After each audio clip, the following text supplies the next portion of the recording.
రహస్య సాధనలు యూట్యూబ్ ఛానల్కి స్వాగతం. అందరికీ ముందుగా వినాయక చవితి శుభాకాంక్షలు.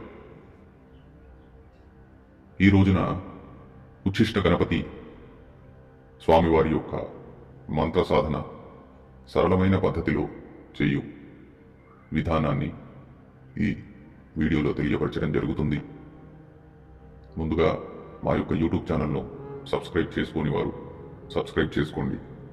మా యొక్క వీడియో కనుక నచ్చినట్లయితే లైక్ చేయండి, అందరికీ షేర్ చేయండి. ఉచిష్ట గణపతి సాధనకి ఎక్కువగా నియమాలు నిబంధనలు ఉండవు. చాలా సరళంగా సులువుగా ఈ మంత్ర సాధన సిద్ధి చేసుకోవచ్చు. ఈ మంత్ర సాధన సిద్ధి ద్వారా మనోకార్యం అవుతుంది. ఏదైనా కోరికను సంకల్పం ద్వారా కోరుకొని ఈ సాధనను చేసినట్లయితే మీ కోరిక ఖచ్చితంగా 100% నెరవేరుతుంది. ధన సంపదలకు, అష్టైశ్వర్యాలకు, ఉద్యోగ ప్రాప్తికి, అలాగే ఉన్నతమైన భవిష్యత్తు కొరకు ఈ సాధన అద్భుతంగా మీకు ఉపయోగపడుతుంది. ఈ సాధనలో సాధకులు సూర్యాస్తమయ సమయంలో ఏకాంత గదిలో తూర్పు దిశ వైపు తిరిగి కూర్చోవలెను. ఆ తరువాత ఎదురుగా పీఠం వేసి పీఠం పైన ఎరుపు రంగు వస్త్రాన్ని పరిచి ఆ వస్త్రం పైన పసుపు కుంకుమ కలిపిన అక్షింతలతో స్వాస్తికమును దించి ఆ స్వాస్తికం మధ్యలో స్వామివారిని స్థాపితం చేయాలి. ఈ స్థాపితం అనేది విగ్రహం కాకుండా యంత్ర రూపంలో ఉచిష్ట గణపతి స్వామివారి యొక్క యంత్రాన్ని స్థాపితం చేసినట్లయితే యంత్ర రూపంలో అద్భుతంగా మంత్రశక్తి సిద్ధి లభిస్తుంది. ఈ సాధనలో యంత్రం స్థాపితం చేసిన తరువాత దీపం, ధూపం, నైవేద్యాలను సమర్పించుకోవాలి. దీపంలో ఆవు నెయ్యిని వేసి దీప ప్రజ్వలన చేయాలి. పంచోపచార పూజలు చేసిన తరువాత సాధకుడు రుద్రాక్షమాల ద్వారా ఈ ఉచ్ఛిష్ట గణపతి స్వామివారి యొక్క అతి గుప్తమైన ప్రాచీనమైన మంత్రాన్ని జపించవలసి ఉంటుంది. ఈ మంత్రానికి ముందర అనగా మూల మంత్రానికి ముందర ఓం గం గణపతయై నమః లేదా ఓం శ్రీ గణేశాయ నమః ఈ మంత్రాన్ని ఒక మాల జపించాలి. ఒక మాల అనగా 108 సార్లు జపించాలి. అలాగే ఓం నమః శివాయ ఈ మంత్రాన్ని కూడా 108 సార్లు జపించాలి. ఈ 2 మంత్రాలు ఒక్కొక్క మాల జపించిన తరువాత మీకు గనక గురువు ఉన్నట్లయితే మీ గురువు ద్వారా మీరు సిద్ధి చేసుకున్న ఆ యొక్క సిద్ధి మంత్రాన్ని, ఆ గురు మంత్రాన్ని ఒక మాల జపించి ఆ తరువాత ఉచ్ఛిష్ట గణపతి స్వామివారి యొక్క స్వయం సిద్ధి అతి ప్రాచీనమైన మంత్రాన్ని మీరు జపించాలి. మంత్రం ఒకసారి మీకు వినిపించడం జరుగుతుంది. అలాగే ఈ వీడియోలో కూడా మీకు మంత్రాన్ని అందించడం జరుగుతుంది. ఈ సాధన చెయ్యండి. ముందుగా మంత్రం ఒకసారి వినండి.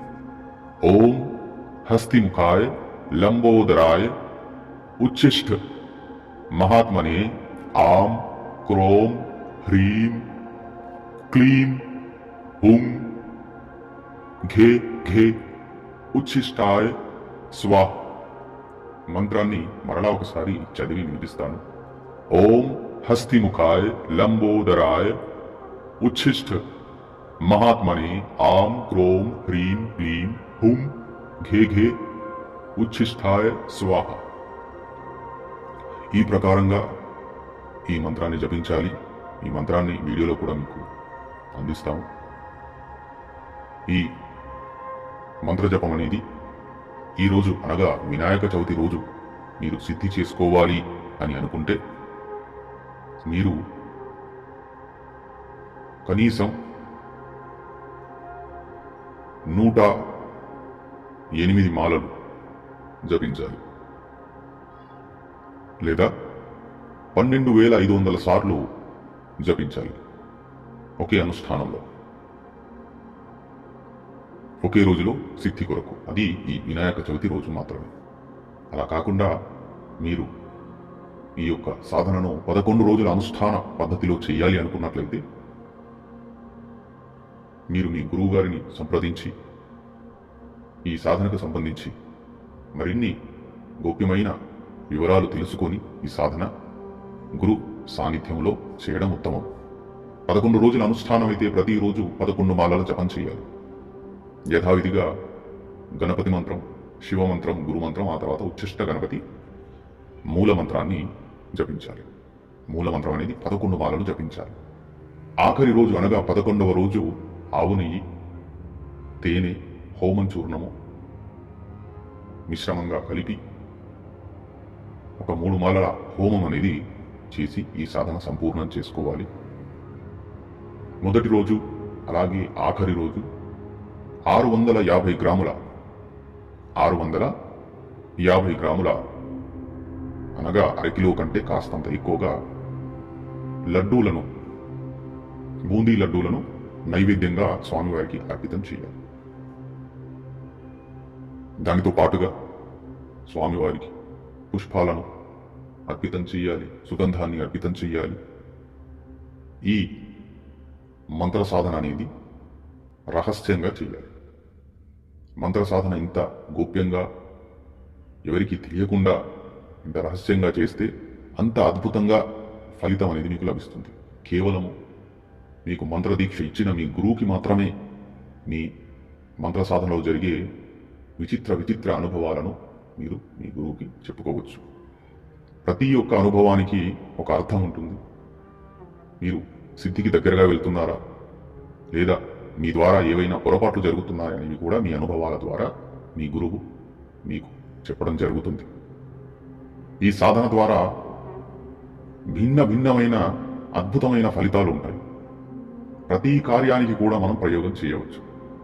కానీ ఈ వీడియోలో ప్రయోగ విధానాలు అనేవి మీకు చెప్పబడడం లేదు. ఎందుకంటే ఈ విద్యను దుర్వినియోగం కూడా చేసేవాళ్ళు చాలామంది ఉంటారు.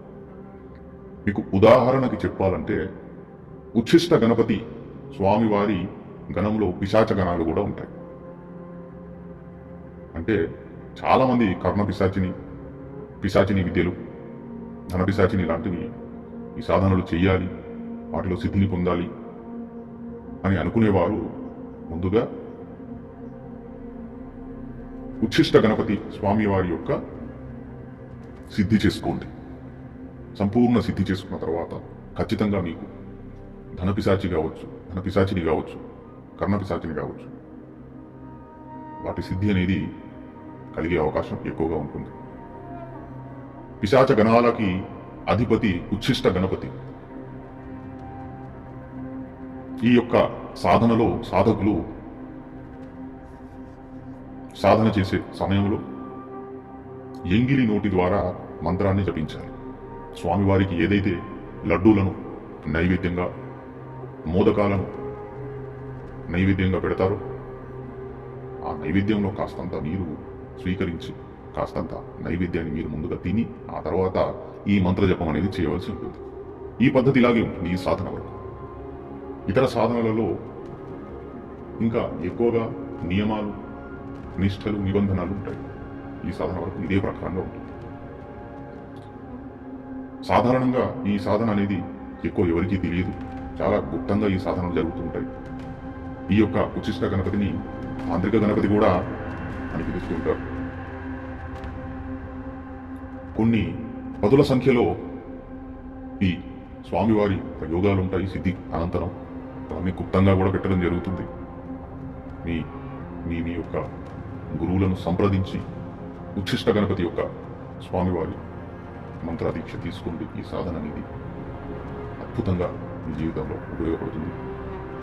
సాధన అయిన మరుసటి రోజు సామగ్రి అంతా ఒక మూటలాగా కట్టి జలప్రవాహితం అనేది చేయాలి. ఖచ్చితంగా జలప్రవాహితం అనేది చేయాలి, ఇంట్లో ఉంచకూడదు. అలాగే ఈ సాధన చేస్తున్నప్పుడు, మంత్రజపం చేస్తున్నప్పుడు మీరు మాంసాహారం, మద్యపానం, ధూమపానానికి దూరంగా ఉండాలి. కానీ అల్లం వెల్లుల్లి అనేది కలిసిన ఆహారం కూడా మీరు భుజించవచ్చు. ఇందులో అందుకే నేను ముందుగానే చెప్పడం జరిగింది, ఈ సాధన అంతా కఠినంగా ఉండదు.